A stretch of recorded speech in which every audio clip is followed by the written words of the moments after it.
Mrs Chopra की बड़ी बड़ी आंखें सजल हो गईं।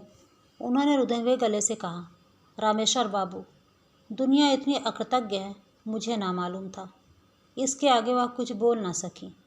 मैंने सांत्वना के स्वर में कहा, खैर, आप इन बातों पर अब कुछ ध्यान ना दें। एक सच्चे हितैषी के नाते मैंने आपको केवल सचेत कर दिया है।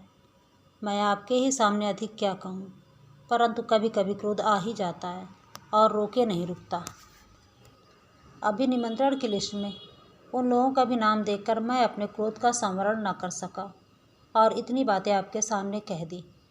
किंतु फिर भी मैं आपसे अंतिम निवेदन यही करूँगा कि जिसे आप अपना हितैषी समझती हैं, वह आपकी भूल है। वे ही लोग जो आपके सामने बहुत घुल मिल कर सज्जनता का स्वरूप रखकर आपसे बातें करते हैं, बाहर न जाने कितनी बुरी बातें वे बकते हैं। आप तो निमंत्रण जा चुके हैं, फिर भी आप जो कुछ कहें मैं उलटफेर करने को तैयार हूँ, मिसेज चोपड़ा ने कहा। उनकी आवाज़ भारी, चेहरा विवर्ण और आंखें लाल थीं। मैंने कहा, अब तो उलटफेर करना ठीक ना होगा मिसेज चोपड़ा, परंतु आगे आप ख्याल रखें। इन नर रूपी पशुओं से आप जितनी दूर रहें उतना ही अच्छा है। कहकर मैंने अपने घर की राह ली। जाड़े के दिन थे, रात के 10 बज रहे थे। अब भी नारायण क्लब में रोशनी थी। मैंने सोचा, चलकर देखूं तो सही, यहाँ इतनी रात तक क्लब में कौन कौन महाशय विराजमान है। साइकिल दरवाजे पर टिकाकर मैंने अंदर कदम रखा ही था कि मिस्टर शुक्ला दौड़कर मुझसे लिपट गए। आइए आइए रामेश्वर जी, कहिए, सब कुशल है ना? आप तो बहुत दिन के बाद दिखे। मिस्टर रामलाल ने आंख मारते हुए कहा, अरे भाई, आजकल तो ये बड़े घर के मेहमान हैं। इन लोगों के पास हम तक आने का समय ही इनके पास कहाँ। जब उधर से छुट्टी मिले तब ना। प्रेम नारायण ने चुटकी ली। भाई, किस्मत इसी को कहते हैं। हम लोग चक्कर ही लगाते रह गए और हजरत ने वहाँ ऐसा रंग बांधा कि अब वहाँ किसी दूसरे की पहुँच ही नहीं हो सकती। कहते कहते उसने मेरी पीठ ठूंकी। किसके विषय में कटुक्तियाँ थी मैंने सब समझ ली। फिर भी कुछ अनजान बनते हुए बोला, तुम लोगों की बातें मेरी समझ में नहीं आई। पहेली की तरह मत बुझाओ, साफ साफ कहो ना, किस बड़े घर की मेहमानदारी मुझे मिली है। सुना है कल मिसेज चोपड़ा के लड़के का जन्मदिन है और बड़ा भारी आयोजन किया जा रहा है। 150 आदमियों को चाय पार्टी के लिए निमंत्रण भी बांटे गए हैं। सच है ना रामेश्वर जी? मिस्टर शुक्ला ने पूछा। मैंने कहा, सच भी हो सकता है, झूठ भी। मैं ठीक से कह नहीं सकता, पर मिसेज चोपड़ा के लड़के की वर्षगांठ और आप लोगों की इन उड़ी उड़ी बातों का क्या संबंध? मैं तो आपकी पहेली का अर्थ पूछ रहा था, जो कि अभी आपने मुझे बुझाई है। बनो ना दोस्त, अभी वहीं से आ रहे हो और कहते हो मुझे मालूम नहीं है। हम लोग हिस्सा तो लगाने नहीं आते, फिर सच सच कहने में क्यों संकोच करते हो? एक कुटिल हंसी के साथ प्रेम नारायण ने मुझसे कहा। मेरे बदन में आग सी लग गई। फिर भी मैंने अपने क्रोध को दबाया। मैंने सोचा, भला देखूं तो सही, ये लोग किस हद तक जाते हैं। क्या आप लोग मिसेज चोपड़ा के विषय में कुछ कहना चाहते हैं? मैंने पूछा। मिस्टर शुक्ला कुछ गंभीर होकर बोले, हाँ भाई रामेश्वर, हम नहीं चाहते कि तुम भी उस भूल भुलैया में भूले भूले फिरो। मिसेज चोपड़ा को कौन नहीं जानता? सारे शहर में तो उसी की चर्चा है भाई। एक नज़र में तो वह लोगों को पागल बना देती है। औरत नहीं, जादूगरनी है। पर धिक्कार है मिस्टर चोपड़ा को। क्या उन्हें ये बातें मालूम ना होंगी? प्रेम नारायण बोला, अरे मालूम क्यों नहीं है? औरत की कमाई पर ही तो इतना बड़ा मकान खड़ा कर लिया है। नहीं तो 450 में आजकल होता क्या है? मिसेज चोपड़ा को नहीं देखते? रेशम छोड़कर दूसरी बात ही नहीं करती। देखा नहीं किस ठाठ से निकलती हैं। कपड़े सदा कीमती पहनती हैं। घर में 4-6 नौकर चाकर हैं। ये उन्हीं की कमाई है, नहीं तो मिस्टर चोपड़ा के 450 में पूरा न पड़ता भाई साहब। रामलाल ने घड़ा भरे स्वर में कहा, भाई मुझे तो उसकी शक्ल से नफरत है। उसे तो यदि गृहस्थ न कहकर वेश्या कहा जाए तो ठीक होगा, पर पुरुष से ऐसी बेशर्मी से बात करती है, उनके साथ ऐसे खुलेआम फिरा करती है कि कोई वेश्या क्या करेगी। पढ़ी लिखी औरतें क्या हमने देखी नहीं? पास की ही मेज पर बैठे हुए 2 सज्जन चाय पी रहे थे। अब तक इधर की बातें चुपचाप सुन रहे थे।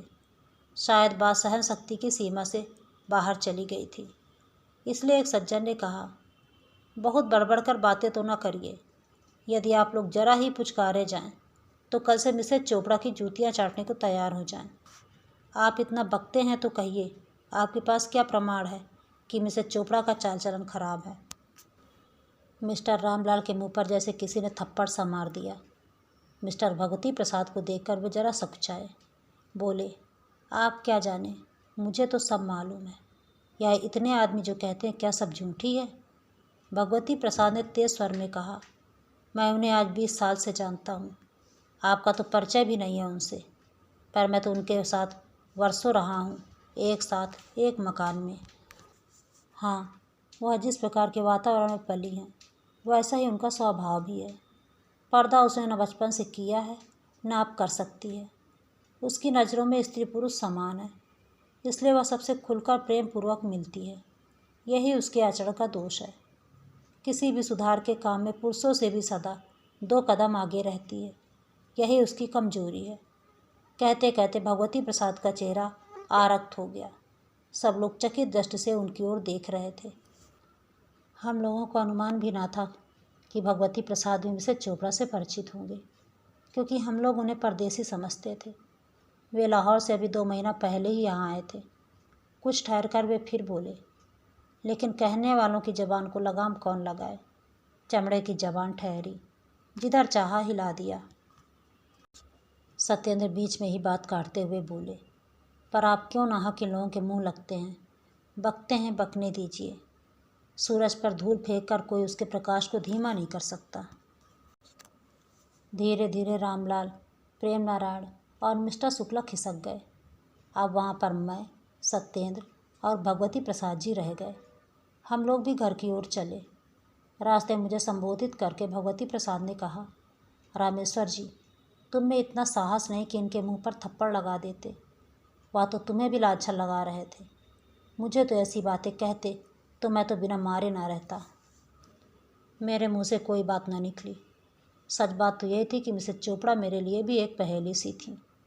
आज साल भर से मैं उनके घर रोज जाता रहा हूँ। वह सदा प्रसन्न मुद्रा से मेरा स्वागत करती थी। उनकी बाड़ी में वह मिठास थी, चितवन में वो मोहकता थी कि कभी कभी मैं यह शक करने लगता था कि शायद उनका मेरे साथ अनुचित तरह का प्यार है, किंतु दूसरे ही क्षण में होश में आ जाता जब मैं देखता ठीक वैसा ही व्यवहार वह दूसरों के साथ भी करती हैं।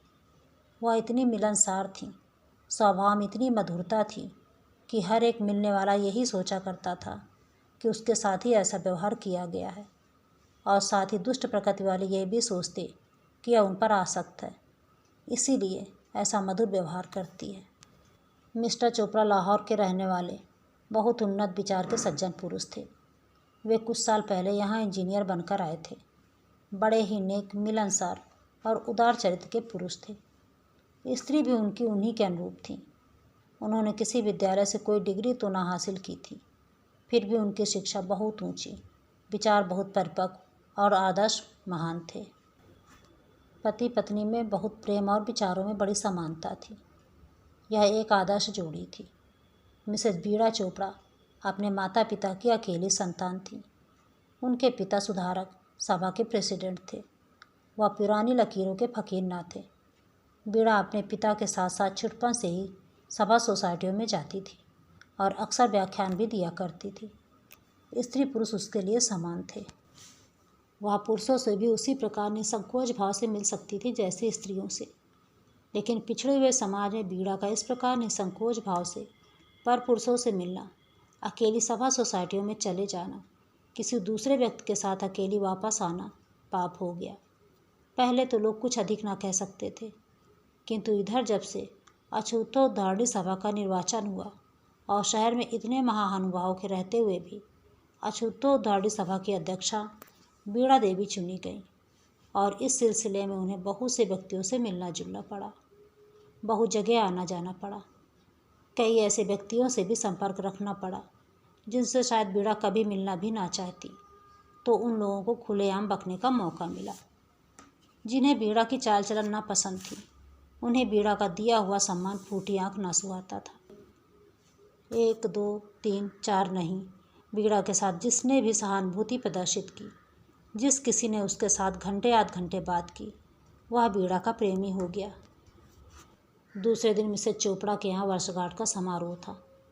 4 बजे कुछ स्त्री पुरुषों का सम्मिलित भोज था। हम लोग सब पहुँचे, पर मिसेज चोपड़ा ना थी। मालूम हुआ वे रात से अस्वस्थ हैं, इसलिए खुद इस भोज में शामिल नहीं हो सकती। बीच में कई सज्जनों ने उनसे मिलकर सहानुभूति और धन्यवाद देना चाहा, पर मिस्टर चोपड़ा ने यह कहकर बात टाल दिया कि वे इस समय मिल ना सकेंगी। आप लोगों को आने की कृपा के लिए धन्यवाद देता हूँ।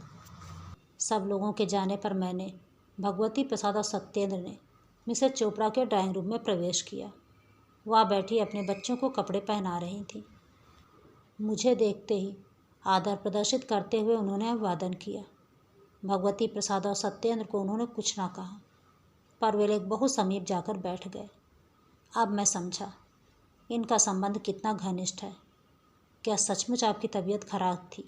भगवती प्रसाद ने पूछा। जी नहीं, पर मैं इन लोगों के पास बैठने में अपना अपमान समझती हूँ। अब तो भूल हो ही गई। अब आप देखेंगे कि मेरे यहाँ मेरे कुछ इन्हें गिने मित्रों को छोड़कर कोई दूसरा ना आ सकेगा, मिसेज चोपड़ा ने गंभीर स्वर में कहा। उनके चेहरे पर कुछ ऐसी शांति थी, ऐसी निष्ठा और ऐसी गंभीरता थी कि हम लोगों को कुछ कहने का साहस ना हुआ। वह किसी काम से अंदर चली गई। इसी अरसे में भगवती प्रसाद ने मुझे एक पत्र दिखलाया। पत्र पर सिरनामे की जगह कुछ ना था। मजमून इस प्रकार था। आपसे मिलकर बड़ी प्रसन्नता हुई। 1000 मुँह से आपकी प्रशंसा करूं तो भी नहीं कर सकता। मैं आज आपसे आपके प्रणय की भीख मांगता हूं। आप तो दाता हैं। आपकी दानशीलता प्रसिद्धि पा चुकी है। क्या मुझ भिखारी को भी संतुष्ट करेंगी? यदि आपने कृपा ना की तो मैं बेमौत मर जाऊंगा। अनुचर। नाम किसी का ना था। नीचे जो उत्तर भेजा गया था उसकी प्रतिलिपि थी। मैंने स्वप्न में भी ना सोचा था कि आप मनुष्य के रूप में राक्षस हैं। आपने मित्र की स्त्री के प्रति ऐसी कुभावना रखने के बजाय आपको तो चुल्लू भर पानी में डूब मरना चाहिए था। कृपा करके आप मेरे यहाँ कभी तशरीफ़ ना लाएं।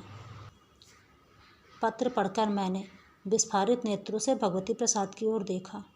उन्होंने पूछा, पहचानते हो ना, यह किसकी हस्तलिपि है? हाँ हाँ, अच्छी तरह, मैंने कहा। तो फिर ऐसा चुका खाकर वो इसके खिलाफ बकेंगे ना तो और क्या करेंगे? भगवती प्रसाद ने कहा। और है भी तो वह बिना दिमाग का पहले नंबर का उल्लू। फिर वह अपने 10-5 साथियों के दिमाग में भी उसके प्रति ऐसी कुभावनाएं भर दे तो आश्चर्य ही क्या है। किंतु आप किसी सहृदय व्यक्ति से पूछिए कि उसकी धारणा मिसेज चोपड़ा के विषय में क्या है, तो वह आपको बतलाएगा। मैंने देखा कि भगवती प्रसाद की बातें अक्षरशः सत्य थीं। अपना शक मिटाने के लिए, अपना खिसियानापन दूर करने के लिए मनुष्य की पाशविक प्रवृत्तियाँ नीच से नीच काम करने में भी नहीं हिचकती। मिसेज चोपड़ा ने प्रवेश करते हुए कहा, यह किसकी जन्मपत्री देखी जा रही है? मिस्टर शुक्ला की। सत्येंद्र ने हंसते हुए कहा।